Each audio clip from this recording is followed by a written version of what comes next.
Okay, cool. Well, welcome everyone to the Catalyst After Town Hall breakout session, the Catalyst Women's breakout session, where we're here to empower diversity and build relationship. This is not an exclusive group just to women. We welcome all genders, and this is something that we have built just to create a space where we can learn about specific topics and interview people in our community to just learn more about them and also strengthen our relationships. So today, and also just to let everyone know before I forget, we have one more day left of voting in Project Catalyst Fund 8, and we have a website. It's CardanoCatalystWomen.com, and all of there are a number of female involved or led catalyst proposals that are listed on that website. So go check it out. And today we have a very special guest, and Allison is going to be interviewing her, and it's all about cross-chain collaboration. There's going to be some SSI. So I'm so glad you're here, Christine. I'm going to let Allison give you a little intro and take it away, guys. Excited to learn. Awesome. Thank you so much. Thank you.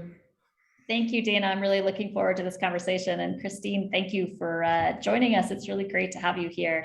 And if I could just take a minute to explain your background, because we are really, really lucky that you took the time out of your day to join us here. So Christine is Vice President for Business Development at KILT. And KILT is an identity protocol that is a Kusama parachain. Before that, she was Chief Marketing Officer at Web3 Foundation and Polkadot. And her first blockchain role was co-founder, Civil Media, a news verification and syndication platform funded by Consensus and built on Ethereum. She also has 20 years of experience in emerging tech and media, including the New York Times and the Wall Street Journal. So I will say again, we are super lucky. Thank you, Christine, for joining us today, and welcome. Thank you. Glad to be here. This is exciting. So is there anything you would want to add to that background that I provided, or tell us how your career in traditional media and marketing led you into the blockchain industry? Great question. So I started with kind of your very basic English major in university, and started in lobbying and a couple things in Washington, D.C., and just always was doing, even from the very first lobbying job, had to communicate like complex topics, many different topics, had to learn quickly about how to like break down information for different audiences. And so it kind of ended up that I was working on more and more tech clients, drifted into some banking, some hardware, software companies, and then worked for a startup that was bought by the New York Times in 1999. So I went from working in Cambridge with some MIT guys to go into New York Times, and they were spinning off a digital unit. So that's where I really got into web operations. And in order to write and then pitch press on the things we were launching at the New York Times, because digital and web technologies were still quite new, I really had to kick the tires on the different sections and tools. And that's where I really got interested in usability and user experience. And so started moving into kind of a web operations role. So then I went into digital media at Wall Street Journal, same thing, kind of running a small tech website, and got really interested in how consumers interact with media. I worked with Walt Mossberg and Kara Swisher, and Walt Mossberg in the US is really well known for, actually, he coined the phrase personal technology. And his specialty or his superpower was really explaining things like the iPhone when that was brand new and what that meant to a consumer. And his tech reviews were just gold, and he really focused on the consumer, and I always tried to follow that model. And so as I got into emerging tech, ad tech, social media, and then I was really trying to decide, okay, what am I going to do for the next 10, 20 years of my life? And so I looked at AI, big data, and blockchain, and decided pretty quickly that it should be blockchain, that's where the most applications were. There was some social impact opportunities there. And so I found my way to Consensus, which at the time had about 50 projects in Brooklyn, Ethereum projects. And so they had a media project. So I teamed up with and became a co-founder there. So, and I think, Allison, you and I were talking about how the different ecosystems are and kind of my experience there. It was a very interesting time to be at Consensus, earlier days of Ethereum. This would have been, I guess, 2017, 2018. And just the boom of blockchain. And we went from about 600 employees to 1,200 within 3 or 4 months. And then, by the time December came around, crypto winter, there were big layoffs every December, there were layoffs at Consensus, right? It took a while for blockchain to get through the IPO craziness and to settle into, business use cases and adoption. And what I find different now, talking to the different blockchains, I know a little bit about Cardano through Allison. I have a couple folks that I know who are at Near, and I still have colleagues and friends at Ethereum. And then actually, Cosmos is based here in Berlin, so we run into them a lot, and Gnosis as well, which is an Ethereum project. So each one is a little bit different, but I do find in listening to your the session before this one, the passion and certainly people who are fairly comfortable with risk move into blockchain, but there's also this mission-driven, this ability to see something new and see the promise in a technology. And I think that's what draws us all here and why we're still sticking around through the ups and downs. So sorry for the long answer, but yes. No, that's a great answer. And boy, it's funny to think about back in the day when you had to explain what an iPhone was. They've become so ubiquitous and something that we just can't live without today. And I imagine the same will happen with blockchain in time.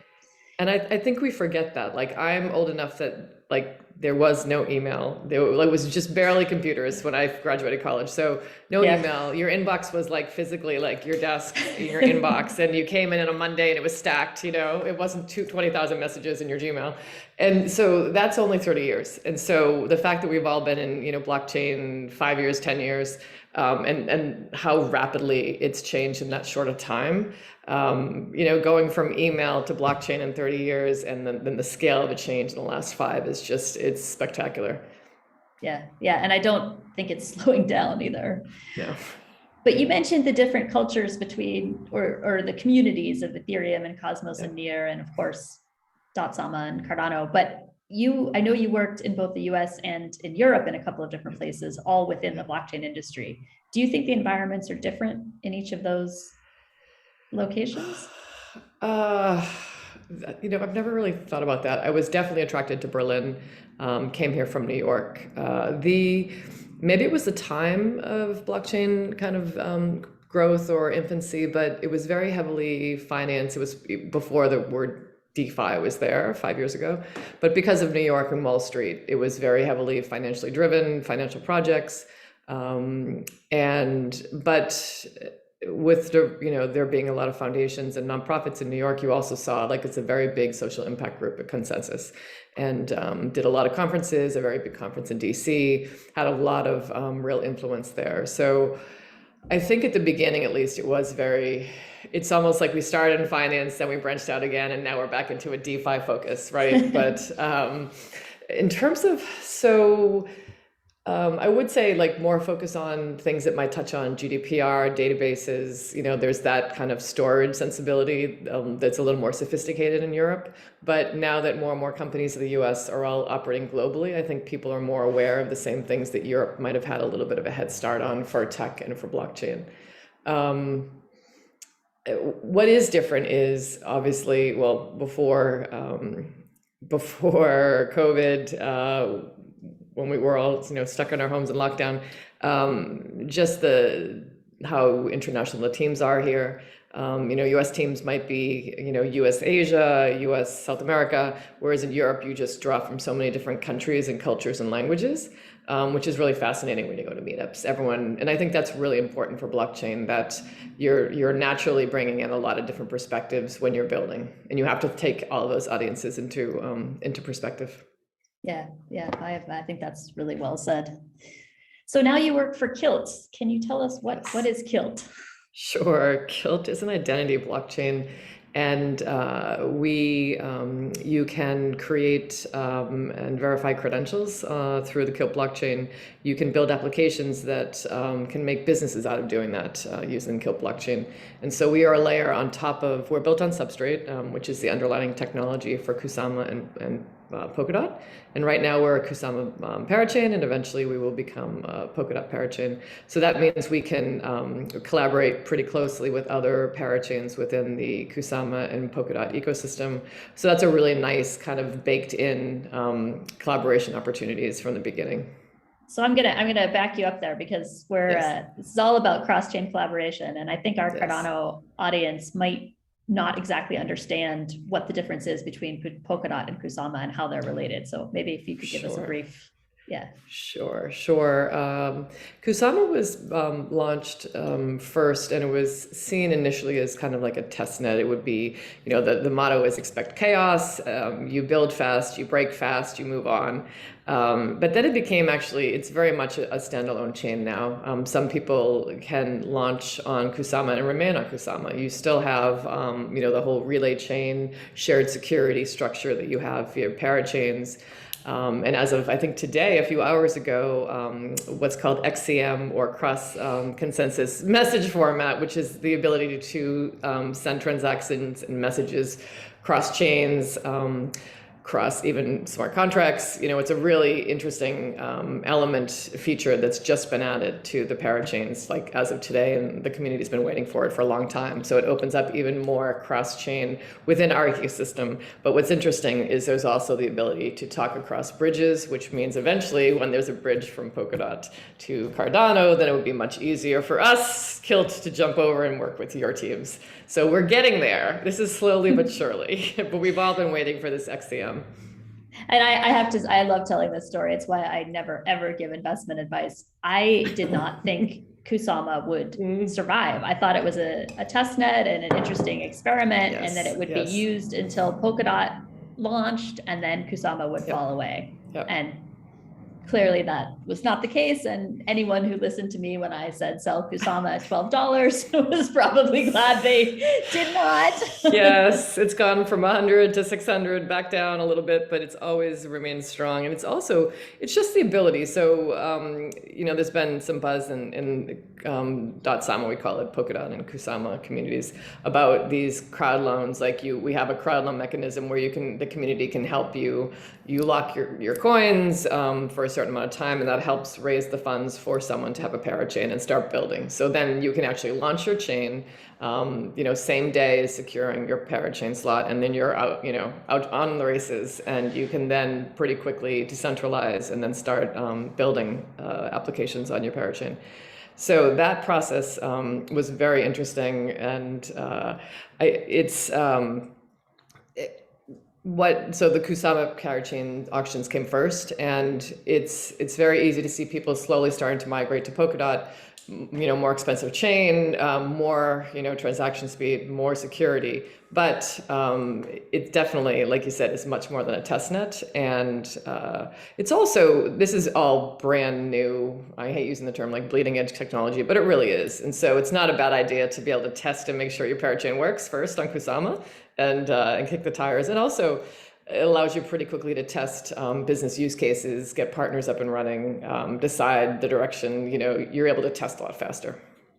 Yeah, and so I have to ask you again, because we don't have parachains in the Cardano ecosystem. Could you give us a brief description of how that works? Sure. So it's a parachain is literally like a parallel chain. So chains acting in parallel, they can parallelize, I can never say that word, parallelize transactions. It helps achieve faster scalability.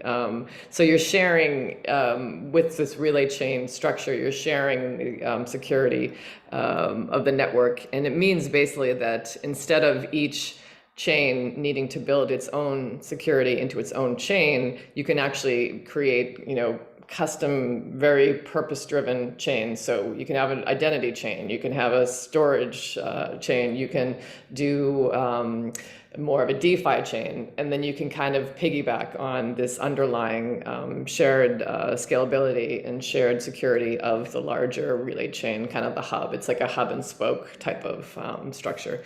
So that means that teams can get up and running a lot faster. It means that you can have your developers focused on your specialty, and then you can partner with other chains to kind of build out how you want to build your products.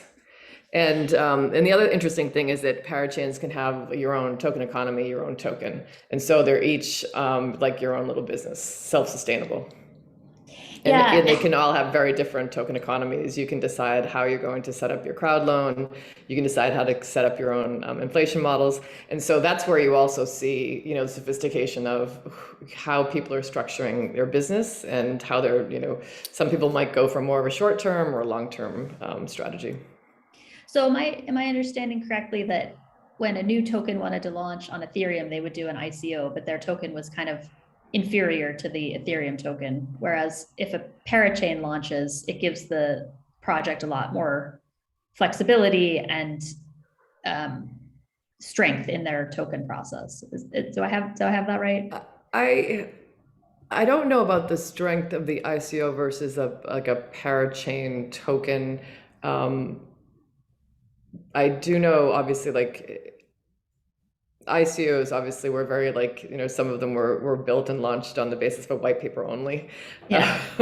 So let's put it this way: you see the results of it a lot faster when you have a token and there's nothing behind the project, and you're going to see that. I mean, not the only reason that your community or your token might be flat, but you do have an instant accountability and you also have an instant indicator in the marketplace on kind of your growth as a project.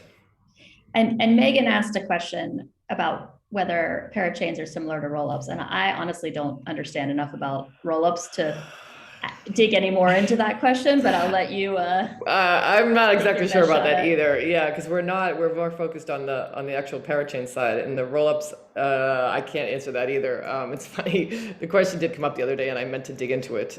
We've been on the road a lot. It's interesting that now that you can travel again, there's conferences galore.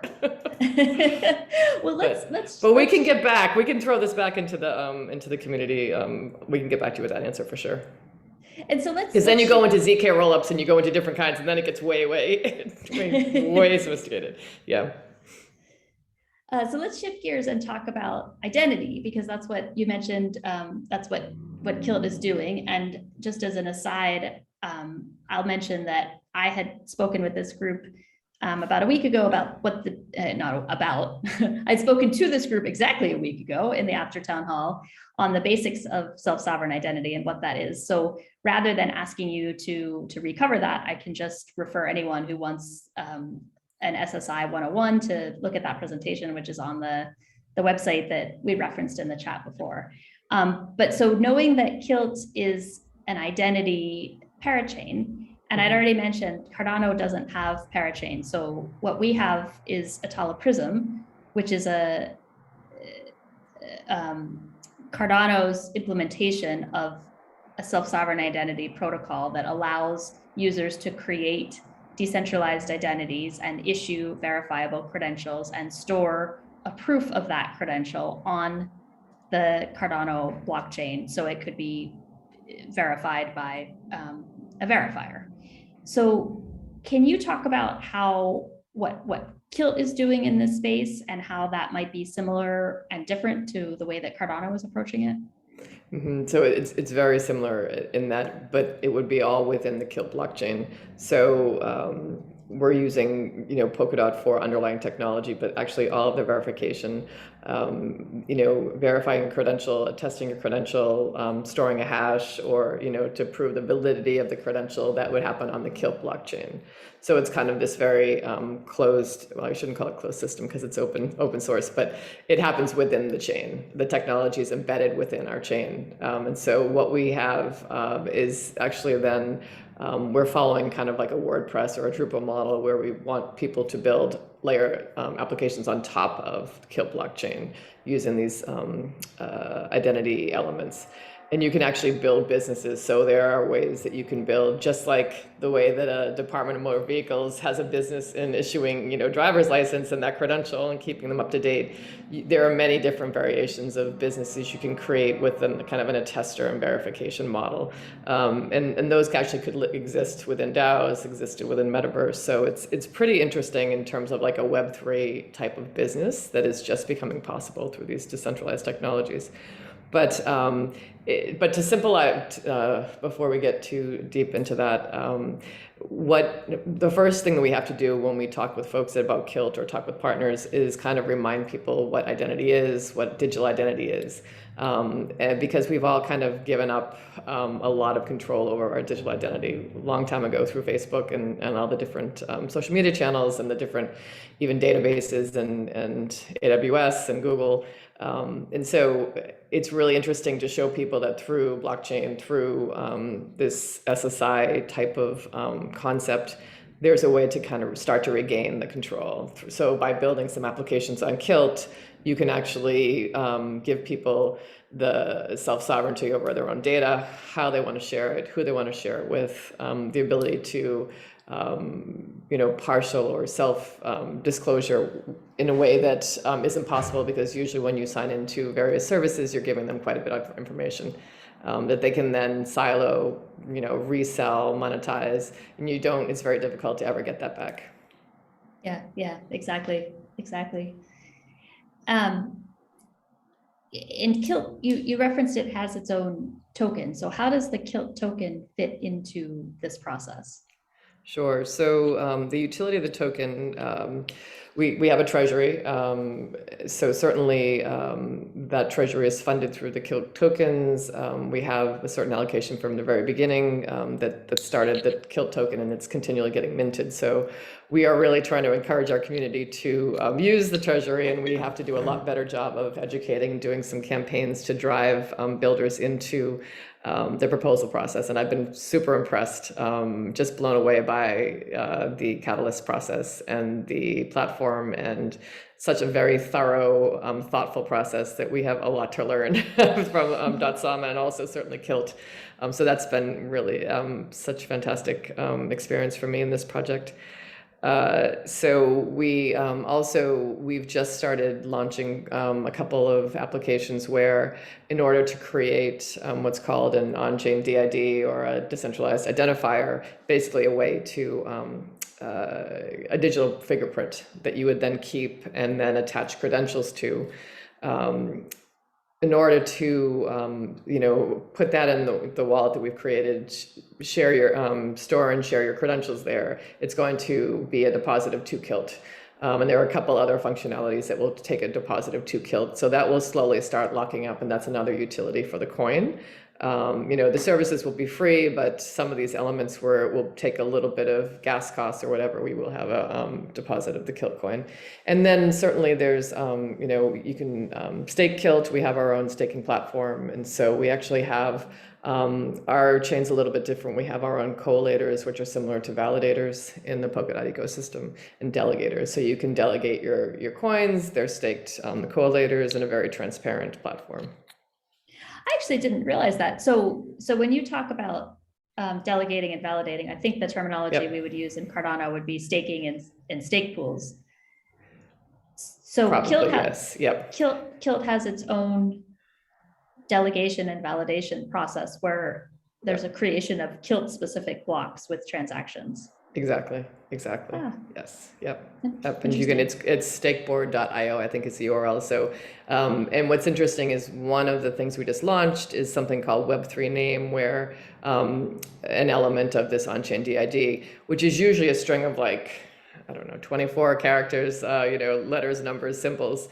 Now you can actually assign a name to that. So my Web3 name is Christine. I also took Christine Mohan. So it's like the early days of Twitter, like the rush, right, to get your name. And they're still free, so you have a couple more days if you want to do it. And we'll be able to use them cross-chain eventually. We're trying to get them, they're usable across Polkadot.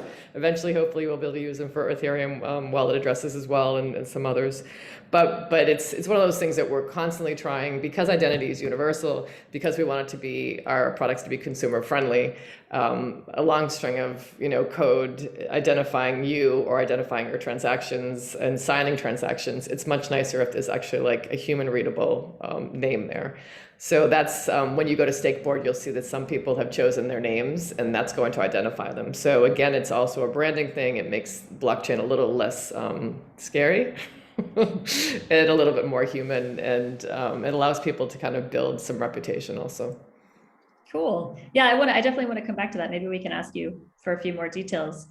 Sure. But can you talk about any initial use cases or partnerships that KILT is working on?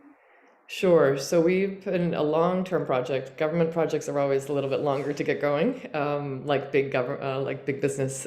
We've worked with Dana, which is the German Ministry of Energy. We've been doing that for a few years through a consortium, and basically it's working to include KILT identifiers into smart devices. IoT is a very big use case for KILT because anything can have an identity. Humans, trees, pets is a big one that our community likes to talk about. Like you could have an RFID for your pet, and then they could get rewards, at the store and get their treats. Silly things, but it's all real. It's all true, right? You could actually, rewards and tracking and reputation and all these things are possible through some, serious or less serious identity applications. So energy, sustainability, certainly we've been talking with a few governments about helping them with, for instance, like carbon credits registries. Again, that's not only assigning like an identity to, a forest or trees or individuals, but also the machines tracking them and the factories and the machinery. So again, IoT is probably the easiest one to explain. We also have, we're talking with a couple, like healthcare and medical is certainly an interesting area that we're moving into. We have a partnership in place that's going to basically through we just launched what we call DID Sign, which is a decentralized way to sign documents like DocuSign, except we're not capturing or keeping all your contracts after you sign them. It's all done browser to browser, and then you control it, and then the recipient can then verify you signed it and verify that contract did not change during the whole course of the signing. You can also sign not just PDFs and contracts, but software, music, video, any type of documents, any type of file where you can show your ownership and control of it. So for the hospitals, the medical professionals are interested in being able to quickly sign lab reports because hospitals have very varying degrees of maybe tech sophistication. And so this is a very light application where they could quickly sign a lab report and get it down to their colleague in another wing, and they know that this thing has been seen and this doctor has seen it at a time with a timestamp. So medical is a big one. And then gaming is certainly, there's a lot of interesting applications within gaming, both for the gamers and the gaming influencers, and then also the gaming entities. Gaming tournaments, championships are all developing into pretty big business, big money involved. And so my favorite term I learned lately is smurfing, where you kind of very quickly escalate through a game that you already know how to play. And so it's a form of cheating. And so if you were able to have one identity that people could know who you were, then that could actually cut down and keep these games fair. For esports and youth sports, you could have, your identity could be by age. So you can make sure that certain ages were within a game and within a tournament and others were not. And then for pairing and all of the things where reputation is involved, or even, bringing your assets from game to game and platform to platform. We're talking to a couple of gaming entities that are interested in this. And it's again, a lot of these gaming platforms are getting much more sophisticated with Web3, and so they want Web3 tools to go with that. Cool. Well, we're in the final day of voting here, and I know you have a proposal in the cross-chain collaboration challenge. Yes. Could you talk about that proposal and what are your thoughts about cross-chain collaboration? Sure. So our proposal is a bit interesting in that it's very preliminary. It's very much, okay, let's get to know each other and see what's similar, what's different. As I said, even just cross-chain communication, that capability only just launched as of today on Polkadot. So a lot of this technology is not quite in place yet. We're not really sure. The purpose of this proposal is actually to see where there could be collaboration points, where we still have some work to do, but also to lay the groundwork for future collaboration. Because I think it's been already a really interesting educational process to see what's similar, what's different about what we're doing, what the two ecosystems are doing, how they build. And so this first phase is very exploratory, a lot of kind of educational, talking to folks about KILT, talking to folks about our technology, and also learning about Cardano's builders and their needs. And then also we're wondering if the SDK we've built, which is JavaScript based, is that a tool that would be working for developers across both chains? So it's really seeing where these intersections could happen or what's still needed, and then how we could actually try to push those forward. Cool. Well, you mentioned a couple of different apps and their functionality. Is there one you'd want to show us a demo of? I could. Let me see. What I could do very quickly is actually pull up a couple of slides that I showed. We had a conference in Amsterdam 2 weeks ago, and very quickly I could show you what some of these look like and how they work together. Sure, that'd be great. Let me pull While that you're up. pulling them up, can somebody put Christine's proposal link in the chat? Oh, I could do that even. I have it up. I don't know if you have it, Megan. Megan's our chat wizard. She's so good, you would think she's a bot. I just put it in there. I think that's, yeah. So just because we had some new people join the room, Allison, could you give just like a little brief overview of who Christine is again? And this is so cool to know that somebody from another chain, not just anybody, but somebody who's pretty much helping to run the show, is getting involved in Catalyst to do some research to see how we can work together. So Allison, will you give her a little Sure. second intro so the people who weren't here in the beginning? Sure, yeah. So Christine is the Chief Marketing Officer of KILT, which is an identity protocol, an identity parachain in the Polkadot and Kusama ecosystem. So KILT is bringing the concepts of self-sovereign identity to life using the Polkadot parachain functionality, which is what KILT is. So Christine has been talking to us about just a little bit about how the Polkadot and Kusama ecosystems are similar and different to what Cardano is doing, and then how KILT fits into all of that. And we've just heard a great overview of some of the first apps that KILT has launched. And so Christine is going to show us a little bit more about what those apps look like in practice. How'd I do, Christine? Did I? Better than I do. Oh, no, I don't know about that. Especially at 9 o'clock at night. Yeah, I know. Yes, that's the other thing we all have to get used to, is now that we have to do business travel again, we have to learn how to recover faster. It's planes and trains, but I'm not going to complain. It was fantastic to see. It was the first time, so we were in Paris Blockchain Week, and then I spoke at Amsterdam, and then we had an investor conference in Lugano a few days ago. And I've met people that I've only been talking to on a screen for 2 years, and also international. Some of the folks came in from Australia because it was the first time, in New Zealand and in different parts of Europe. And it's just so amazing again. And the passion I also heard on your town hall to share challenges of how much we've been through in the last few years and building and really trying to push things forward despite all the other things happening in the world. Yeah, and I suppose I should mention that Christine and I know each other in the real world. Yes, in the real world, not like just this. Yeah, from when Christine used to live in Zug. Yes, it was back in Zurich. It was very nice to be back. So yeah. For the weekend. So okay, so should I just hit share screen? And pull up all right, let's see if we can get this going. Can you see this?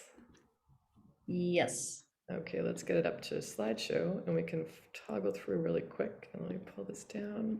So let me get to the, oh, it's not letting me. That's interesting. It's not letting me, And then we have a gentleman in the chat, Randall, who says, Christine, I'd like to connect you with Lance, who's doing good work for identity wallet called Roots Wallet. Just 10 minutes ago, he was expressing interest in locating some projects that are doing work with key management and self-sovereign identity. Yes, So that definitely. I can make that connection happen, unless Randall, you want to take that over. But I know Lance, and I'd be happy to put the two of you in contact with each other. Definitely. Let's get this crazy lamp off my face as well. Figured out how to toggle through this. So as I said, we launched as a fully decentralized, and that's a big deal. With these parachains, some folks are still slowly decentralizing within our ecosystem. And we were like, this is very important. This is one of the most important things we have to do is decentralize and remove the pseudo key and turn over governance to the community. And so we did all that in 2 months and then started launching. And I have to stop you there too, because I don't think that's going to be meaningful to the Cardano community, because we don't have that same concept. And the Cardano decentralization, where we moved from having the federated entities way back in the day, it was just the Cardano Foundation and IOG and Emergo that could mint blocks on the Cardano blockchain. And then with the Shelley hard fork, the community stake pools began to have the opportunity to create blocks. And there was a period of time over which that capability shifted entirely from those first 3 federated entities to being entirely in the hands of the community, with now the community stake pools having the potential to create 100% of the blocks. So that decentralization process happened a long time ago for Cardano. And because we don't have parachains, it's not something that happens on an ongoing basis. So I just wanted to give that background, because that process is fresh in the minds of the Cardano community. And it goes back to how each parachain is almost its, a self-sovereign entity itself, that you determine your tokenomics, you determine, what your focus will be for your parachain, but also your governance model and how you reach decentralization and how quickly. So it's an interesting process. And you learn a lot about governance. Okay, so I'll go very quickly. This part here is why we chose Polkadot, because of the gas prices. That very early on, our founder wanted to build blockchain applications usable by business, usable by consumers. And obviously with Ethereum, you can't predict those gas costs. So it's very difficult to actually create a business model without knowing that, with having that be a big question mark because of the fluctuating gas. And then we talked a little bit already about identity. This is kind of what you see now. This is all your keys, all your information, all your credentials live within Amazon, Facebook, Google. They own them once you sign in. And then, then the service queries Google to make sure that you are who you are. And you're also never sure where that querying process ends. So basically what we're doing with Web3 and KILT is putting the user in the middle, literally user-centric. So you are deciding who is attesting, who is verifying, and then you are providing that. And you're providing it when you want to and what type of information you want. So we launched 3 applications in the last couple of months. Social KYC is kind of the most fun. It's, we kind of put this little button just as a visual to explain that instead of logging in with these others that capture your data, you could log in with social KYC, which will literally forget the data afterwards, will not hold your data. And then actually it's basically a way that you prove that you own, that you have control over your social media. So when you log into social KYC, you say, okay, I would like to say that I own this Twitter account at Christine Mohan. And so it sends a message to my Twitter, and then I have to respond with a string that I'm given to say, yes, this is me, I have control. And then I get a social KYC, I get a Twitter credential that I can put in my wallet. And then each time I want to sign in with something with Twitter, then I can just use social KYC. And then we've also launched a few, the same process for Twitch, and let's see, LinkedIn is coming up, GitHub. And so again, for gamers, they'll be able to use social KYC and then kind of divvy up which games they want to use, which, it's also for influencers to be able to show that you are this, have these huge followings. And again, it's if you're using social KYC to sign into a news site, it means that they don't have to capture your information. They don't have to hold your email address, your zip code, all of this info, and that helps them from a GDPR compliance point of view. And then also it'll be a nice tool that you could use for DAOs and metaverse that you could actually be signing in. And that's what our wallet looks like. So basically the wallet is kind of the hub of KILT's identity. That's where you hold, so like a regular wallet, like an online wallet, MetaMask, where you can hold your coins, but you can also hold your credentials. So it's like a Web3 type of iteration on wallets. And that's where the on-chain DIDs came in that I talk about. But again, you are able to share these and then pretty easily update them and share with providers. And this is the one I talked about that's like DocuSign, except when you go through this process, you'll see the left-hand side is sign. So I literally would drag a document in and I would sign it with my identifier. And then I can quickly send it via, I don't have to send it via email. I can also use something like that might be more convenient, like WhatsApp or Telegram. I send that, say I'm in a business transaction, I'm signing a rent contract or something, a lease for my flat. The verifier gets this, takes my document, drags it into the right-hand side verify, and then it pops up that Christine has signed this and that this document has not been altered from the time that she signed it and the time that I countersigned it. So it's free except for the 2 KILT deposit. It's super easy to use. And as the recipient, so if I'm dealing with a realtor, I can have the DID, I pay my 2 KILT deposit, and they don't need to know anything about blockchain. They just need to know how to drag and drop. So again, we're really trying to keep these, a lot of UI and blockchain applications is not so simple. We're really trying to take a real simple approach so that over time, we can hopefully make these more mainstream applications that consumers and businesses can use. So I talked about a few of these use cases. Media, you could sign video files. Say you have a reporter in the field in Ukraine. You want to make sure that that file has not been changed or intercepted or, again, fake news, et cetera, et cetera. So as that news outlet verifies it and drags the video file in, they can actually see that it's the same file sent from that reporter. And there's ways to tag, your software as a developer, and also you're proving that your provenance. You're proving that you have created this file, this type of transaction. And again, it's we were talking about this earlier today, that it's kind of ironic that we were building these metaverses and NFTs, but then when you come down to that final mile, you're still using very centralized processes like a DocuSign or something centralized. When we really have to start thinking about how we can surround these worlds with decentralized mechanisms and ways to operate. That's what it looks like. So when you've signed it, that's your signature. And then if I have any credentials, they pop up as affiliated with or connected to my identity. And then the next thing that's going live in a few days is that this simplified name. So instead of having that long string that you see signed by here, instead you'll see signed by Christine. Again, we want this to be more human, understandable.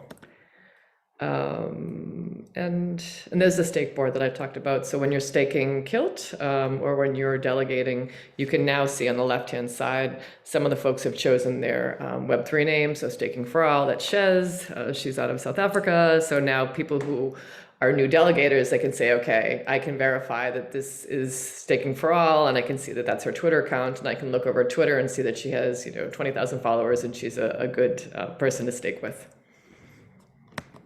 And that's about it, I think. Yeah. And then we have a lot of partners across different, like I talked about, Energy Web, Dana, Akal and Moonbeam are big players in the ecosystem. And then we have a couple gaming, and we're doing some things with Zcloak, which is really interesting that we'll be announcing soon. And then this would be me. Me on the left and KILT products and applications on the right. That's awesome. Thank you. Thank you very much. So if people are interested to learn more or get more involved, what would you advise them to do next? So we will have on May 17th, we'll have a crowdcast where we talk about the proposal, and we're inviting folks from all the communities to come in, talk about ways to collaborate, think about ways that devs on both sides can work together. And so we'll be announcing the time for that. It should probably be around 6 or 7 p.m. CEST. So that's the next part of our proposal stage. And then hopefully if the proposal is approved, then we'll move forward with more events, more ways to get involved. But definitely in the meantime, like, feel free to reach out to me.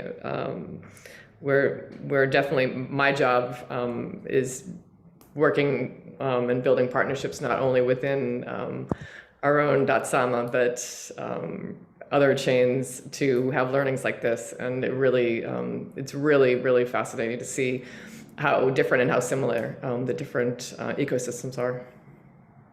Yeah, cool. Well, I've certainly taken up a lot of your time, and you've been very generous in answering all of my questions. But if you have a few more minutes, maybe we can see if anyone here has questions. And sure. Maybe if we take the screen share down, we can see each other's faces. Yes. Stop sharing. Does anyone have questions for Christine? I know there was a question I saw Nick asked about the crowdcast you referenced. Has that been, do we have details for that, or is it still in the planning stage?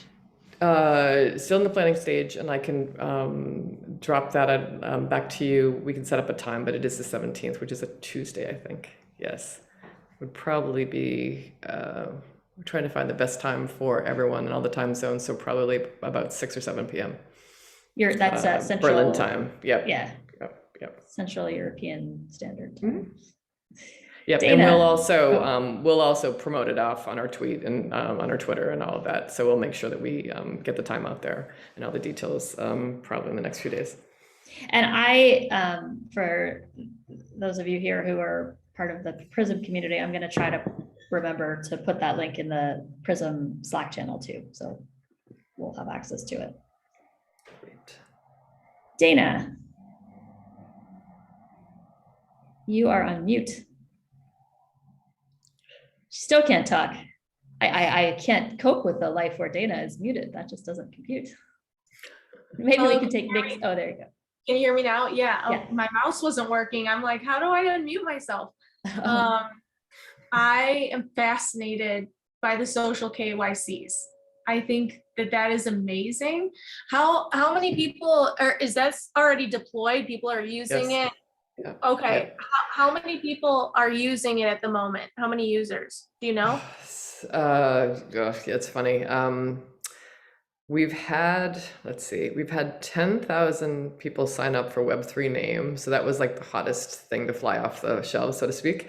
We've had, I think, 3,000. So we're tracking, so email and Twitter have been the most popular so far. And then we've just launched GitHub. And so I think we're tracking in the hundreds to thousands for each. What we need, the challenging part here is we're building a marketplace. So we also need, on the other side, to have media companies who accept it, to have gaming companies who accept it. So we're all working on those partnerships now. So there's not, we're kind of creating the demand on the consumer side to have them with these tools. And now we're going to go and work with the gaming institutions and the entities and the gamers. And we just hired someone who will be strictly working with gaming influencers to drive awareness of social KYC and use of it. Again, it's like eBay. You need the buyers, you need the sellers. So we've created the project and we've got the users, and now we have to line up the services to accept it. So that's still very new because it's 3 months old. Okay, 3 months old. Great. Yep. I am like, so this is why I'm so passionate about cross-chain collaboration. I can't wait to see what comes out of the research of how our chains can work together, because instead of everyone recreating the wheel, how do we use best practices from each other to grow? So that's the only way innovation is going to explode and mass adoption is going to happen, is when we're working together. So I applaud you. I'm so after your presentation, I was already excited for this chat, but now I'm just like, wow, I am so happy and impressed and grateful that you came to speak with us today. really happy to do so. I mean, and we fully believe that as an identity chain, we have to go beyond our own chain and our own ecosystem and absolutely work with the identity partners at each and developers at each chain, because it's such a heavy lift to get consumers and businesses to think about this and to change their behavior and to try these new technologies. So the more that we have across different ecosystems all working toward that same goal, it's just going to be that much more powerful. And also just getting more people talking about it, right? So if all of these Prism and each of us are out there talking about this and SSIs, it gets people thinking about, oh wow, maybe there's another way I should be signing into websites or controlling my, keeping a little more thought under my control of my data. Yeah, totally agree. Nick, for your question, and actually, if you wouldn't mind, maybe just give Christine a little bit of background on Proofspace, because that might be interesting for Christine to know where you're coming from. Yeah, thanks, Alison. That was a great interview. Thank you both for your time. Christine, it's such a pleasure to meet you. I've been following KILT from a distance for a while, and this has actually really opened my eyes about the potential for us to collaborate. Proofspace, we've also got Ruslan, who's a member of our team. Proofspace is an identity network and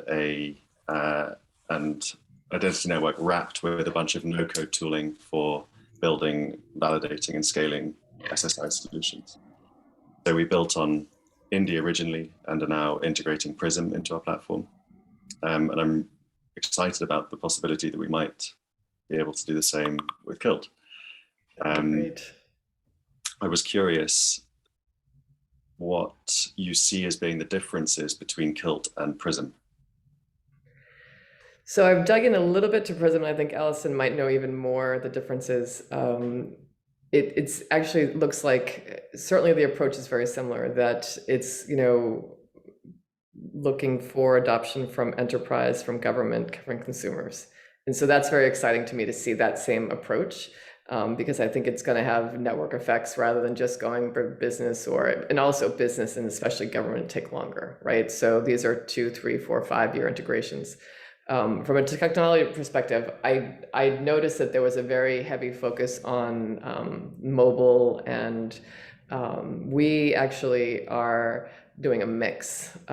We have a browser extension for the wallet, but some of these things are browser to browser. We actually have not made mobile apps yet. We have a very small team, and so it's like a slow progression of what we're building and our ability to. We also aren't sure we want to be in the mobile wallet business. There's many other out there. But what's interesting is that's where we're very open to partnering with wallets that actually could, they wouldn't necessarily skin our wallet, but there's certainly the ability to use KILT credentials and DIDs in wallets. So that's kind of an interesting approach.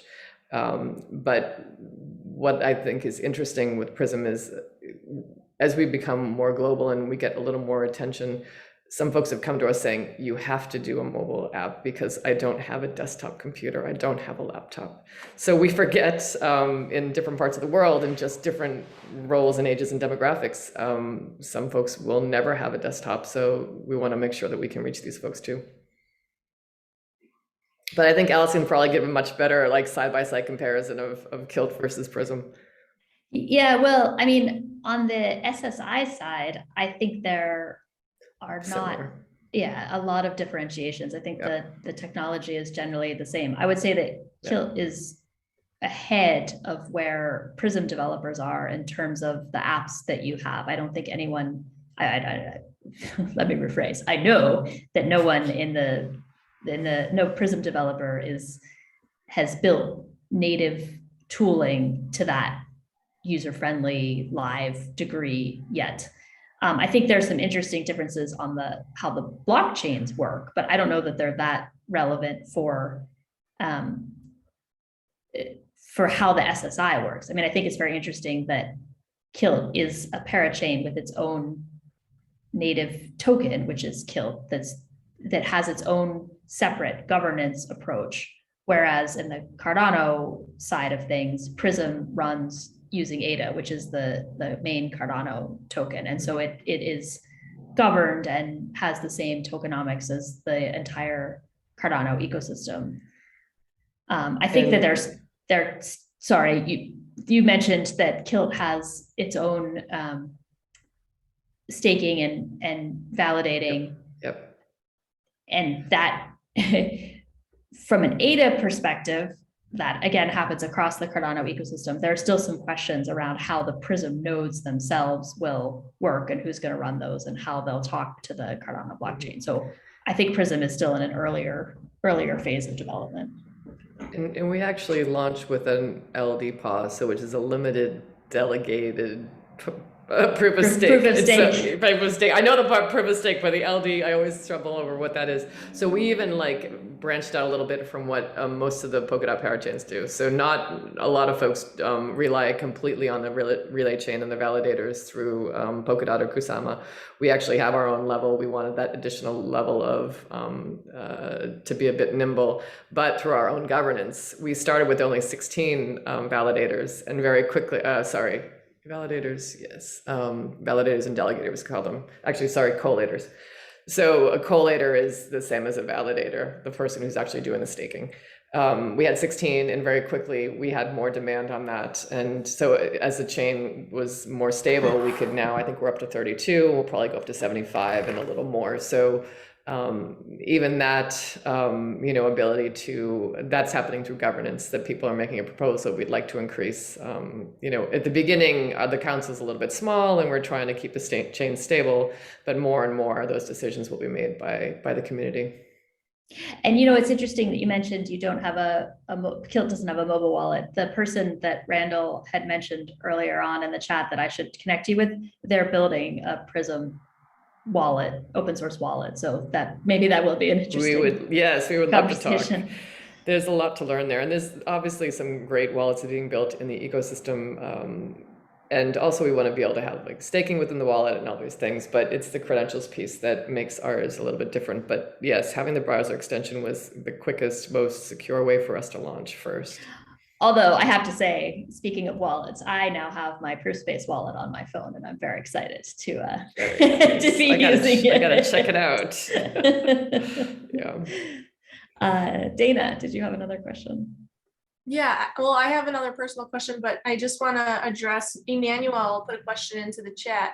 He said, given the cross-chain nature of this, what arrangements are made to facilitate token movements between KILT Parachain and the Cardano mainnet, and or whatever side chains may come out of it? Mm-hmm. So that XCM, that cross message, whatever they're calling it today, the name changes. The functionality that just launched on Polkadot today is the ability to move assets, including tokens. So I could move our token over to another Parachain's token. We could do cross-chain transactions. So I think say tomorrow someone built and finished the bridge from Kusama to Cardano, I think we could actually then be moving tokens back and forth as well. So bridges are still, I think the IBC, I think there's a couple that are nearly done. So again, this is like probably over the course of a year or two, but I think that's why it's never too early for us to be having collaboration discussions like this, because it's going to take that long to build and then that long to figure it out on both sides and how to meet in the middle, like we're building a tunnel or something. Yeah, it's a good analogy. Thank you for that. Now, this question might seem pie in the sky. So obviously with the Tala Prism and with KILT, and obviously a lot of other chains are starting to think about SSI and all of those applications. But I wonder, because right now all of our information is on the internet. Like we can start using decentralized identity solutions, but what happens when Web 2 is still holding all of our information? How do we scrub that? Do you think that there's going to be, maybe this is something that, our chains collaborate on, not just the self-sovereign identity part, but how do we scrub Web 2 of the information they already have so that we don't, it's already, we've already put our information into the matrix. How do we erase it so that we remain safe in Web 3? Because Web 2 is still there if somebody did want to go into the past and research people. I don't think there's a way to vacuum that data back up. I just don't. I mean, I know even when you quote delete your Facebook account, you can still get it, right? So that means they still saved it. So I don't think that genie is out of the bottle. what I think we can do is quickly get some of our younger generations into some of these decentralized tools so that data never goes to some of these large monopolies. And also this actually, Ingo wrote a piece about the metaverse and talks about this a lot, that we have the chance to build a new world and to take Web3 processes and from the very beginning that are foundational. So signing transactions and sharing data. And actually there was a presentation in Amsterdam about someone who's working really hard on a messaging platform that would be absolutely secure, decentralized, etc. No storage. So I think it's a matter of, yes, there'll be a small population using metaverse, but also DAOs, right? So all of these Web3 mindset has to be foundational, because if we're, and I know this for a fact, I was horrified to see in a DAO presentation at a meetup here a few weeks ago that everything's being run on Google Excel spreadsheets, right? Just like every private sale and every coin token sale is run on a Google Excel spreadsheet. So yeah, we probably need to start figuring out other ways to run our businesses in DAOs as well. Yeah, and I just wanted to comment too. Nick put this into the chat, but we're a little bit ahead, Dana, in Europe, because the European General Data Privacy Regulation gives European citizens the quote unquote right to be forgotten. And so you can petition to get your data back, but how easy that is to actually do in practice. I mean, and actually, go ahead. Yeah. I was going to say it's a really interesting thing to think about with data and the blockchain, and why it's so important to be very careful when you start talking about identity and public blockchains, that you don't put identity data onto a blockchain, because number one, it could never be forgotten. And even if that regulation weren't there, it's not great from a privacy perspective. So it's a key point that I think we who understand blockchain need to really make for the SSI industry, is that nobody in SSI is talking about putting identity data on the blockchain. What the blockchain is used to do is to hold a proof of a credential, so that in a decentralized way, a credential holder could prove that their credential was validly issued by a particular issuer. Anyway, I went off on a little bit of a GDPR to SSI tangent, but was there another question? I saw a hand up. Yeah, somewhere.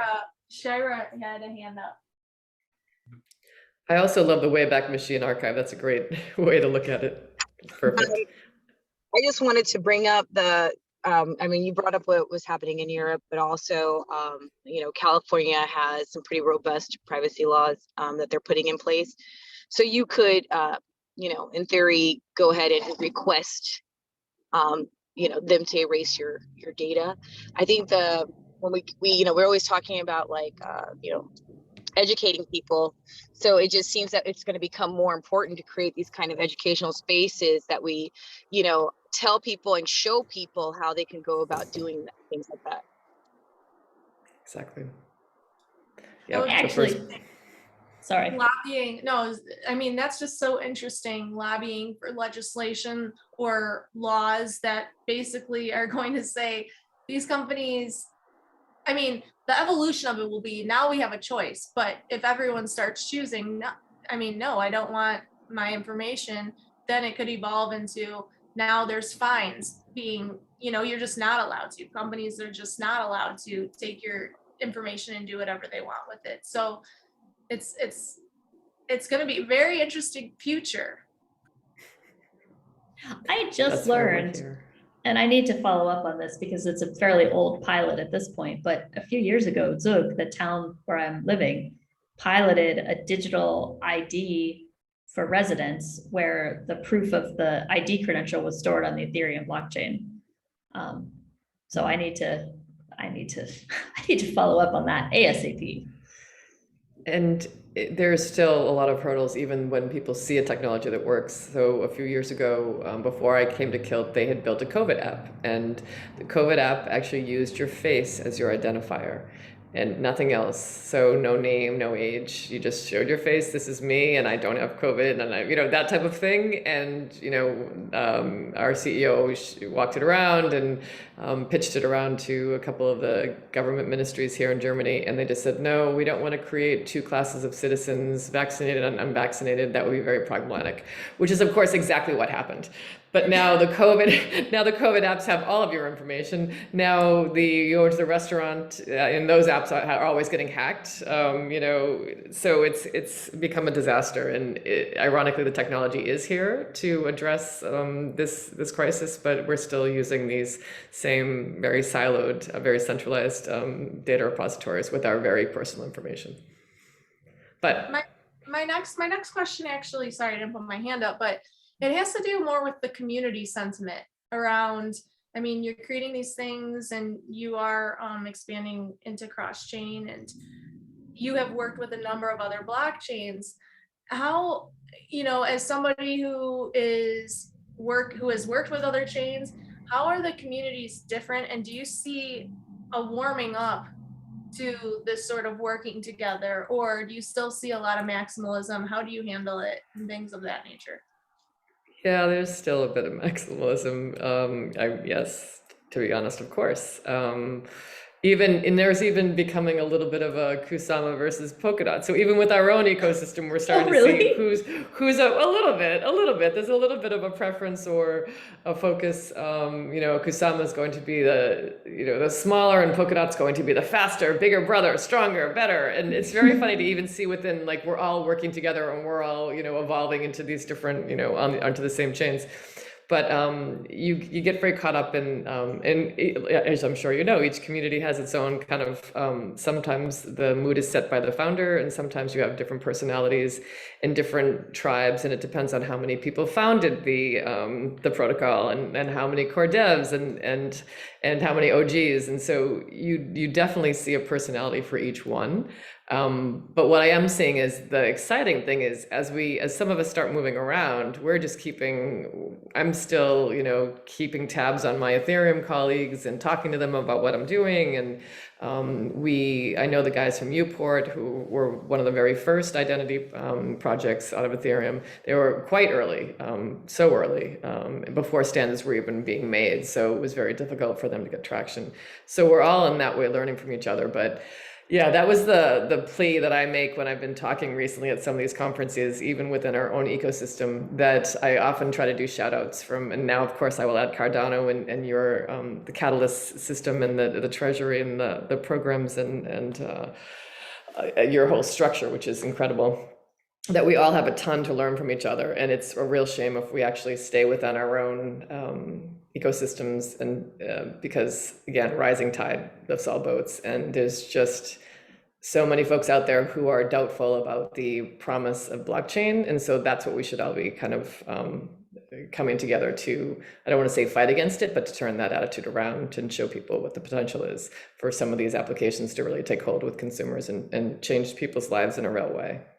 Yeah, I totally agree. It's early enough, and we all benefit when we all win. Mm-hmm. Still a pretty small community if you think about all of the builders. So, what's exciting is that's why I think the more tools we can build that are interoperable as well, or JavaScript, or what worries me the most, and I've been in tech for a long time. I was in media first, and sitting in rooms as the only woman, and then you go into tech and it's more of that. You look around the conferences and it's, all people who look the same. And then you go into crypto, which is even more, or less diverse, is that we have to be really careful that what we're building includes all audiences and includes a range of builders and founders and investors and people who are funding these things that come from many different backgrounds. Or else we're just going to end up building the same 10 DeFi projects all across all these ecosystems. Yeah, that's a great point. I totally agree. Actually, there was just an excellent podcast. I don't know if anybody listens to CoinDesk's Money Reimagined, but they were talking about the importance of bringing diversity into the blockchain industry, especially at this early stage, so that we have a wide range of different perspectives that inform our building of a new global tech platform environment. Otherwise, we're just going to end up with the same thing we had before. Right. But yeah, it's way off topic. And we've certainly kept you, sorry, Dana, what were you going to say? Go ahead, Allison. I was going to say, we've kept you here, Christine, a long time, and I know it's late in Berlin, but maybe we can wrap up unless there are any last questions. Speak now or forever hold your peace. Hello, Dimitri. Nice to see you in the room. All right. Hi, glad to be here. Yeah. I mean, we talked a lot about the technical and the company and kind of all the things that are being deployed. But I mean, just personally, maybe as a closing question for you, I mean, being in this industry for as long as you have, oh, I can't. We can't hear you, Dana. Can you hear me now? Yeah. Oh, did you hear anything I said? No. Oh. Being in the industry for as long as I have. Yeah, being in the industry for as long as you have, and a female in the industry for as long as you have. I'd like to know, in Miami a couple weeks ago, there was talk about people who are in this space. It's like, if you come in and you say that you've climbed the mountain and never had any problems, there's never been any troubles, if you've never failed, then you're probably a zombie walking around and you're not really growing or innovating. So I'd just like to know, what has been the biggest challenge or maybe the biggest failure that you've had and how you overcame it and wanted to just keep pushing forward. And then what's been the most exciting thing? Like, what's been your biggest win for you personally in your experience? So like both ends of the spectrum. So I think that the biggest challenges I've found is that this space is very intense and fast moving. And so I had to really face and fight burnout, both at Civil and at Polkadot. So I've been to like 4 or 5 token sales and token launches, and that involves, exchanges, and that involves community, and that involves Telegram all the time. It is really hard. It's getting harder and harder to separate and to not wake up in the morning and start reading your telegrams and see what your degens are saying and see what the sentiment is. And it's the first thing I check, and it's probably not a good idea. And again, it's that, having all of these tools and as part of our lives, that you have to have perspective, that as we're trying to build these things, we have to keep thinking big, and we can't get trapped into just our application, just our protocol, just our, chain, but we have to keep our heads up. So I think that's the biggest thing, is staying healthy, keeping your head up, staying positive through the ups and downs and the winters. And also just, I keep trying, and it's one of the main reasons I came to KILT is, I don't want to get so niche that, of course, my parents have never figured out what I was doing, even when I was only working in digital media at New York Times website, and they could see what I was doing, right? But then I would say RSS feeds and syndication, then they would gloss over. But it's still, again, adoption's not going to happen unless we can explain blockchain and build applications that are easy to understand and easy to use. Another huge challenge. But again, seeing the energy and the passion from your team, from your town hall, makes me realize we all are all realizing that and really working hard to make that happen. Let's see, biggest achievement. I took a risk to come to Berlin, to move out of New York. I'd been there about 15 years, had been within the Ethereum community, left the Ethereum community, came, I had my own little business here, realized that I could do a lot more by joining Polkadot. And so it was really exciting, exhausting, frustrating, exciting, and Allison knows as well. I didn't sleep for days before our token sale. We started at 4 a.m. There were a couple hours delay. We were afraid of being hacked. Like, the intensity of the responsibility we have, people's lives, people's investments, is so stressful. But when you come through something like that, and then you get through it, and then you sleep a bit, and then you start launching, and then you have these really interesting ideas that you implement, like Parachains, and you go through this as a team, and you grow as a team, and then you take this knowledge, and a lot of the Polkadot parity folks have now gone into other projects, have founded their own projects. So I think we're all learning this discipline and this muscle, and then building some pretty cool things. So I love seeing people go on and take their learning and the experience we had and that intensity, and then go and really specialize and build what they love. Yeah, and some people use didn't sleep for days metaphorically. I can attest that when Christine says that, she means that quite literally. Well, I know someone else who was there working with me at 4 a.m, so that you know well. So yes, we were all in it together, and we slept in the office 1 or 2 nights, but hey, we launched. So, but I mean, that's no different than .com days, right? I mean, we're pretty blessed to be able to work in technology that's pretty cool and creating something out of nothing. And hopefully, if we can do more and more social impact projects, we can actually make a difference in a bigger way than possible before. Yeah, it's awesome. Well, should we wrap up on that note? That's a really inspirational note. And I want to extend my personal thanks to Christine for spending so much time and energy and making yourself available and answering all of the questions. This has been really fun for me. It's fun to get a window into a different ecosystem and a different approach, and just to hear your amazing stories and insights. So thank you very much. Thank you. And thank you for your great questions. I've never had such a well-produced, well-prepared interview in my life. So thank you. Oh, thanks. Great job, Allison. Thank you. Thank you. Made my life easier. Thank you. So Dana, Juliana, do you want to take it over? Yeah. So just thank you everyone who joined our conversation today, and those who will be watching later in the replay. We do post these videos on our website, and then I believe also that doesn't Catalyst, Juliana, repost them as well on their YouTube too, or no? Yeah, no, I don't think so. No, okay. So they'll just be on our website, but we share them out, and we'll send you the link to Christine if you'd like to share as well. We hope that everyone, learned something today. I know I did, and not just learn, but building a relationship with Christine. Man, it was really cool just to have you here and share your experience and your sentiment.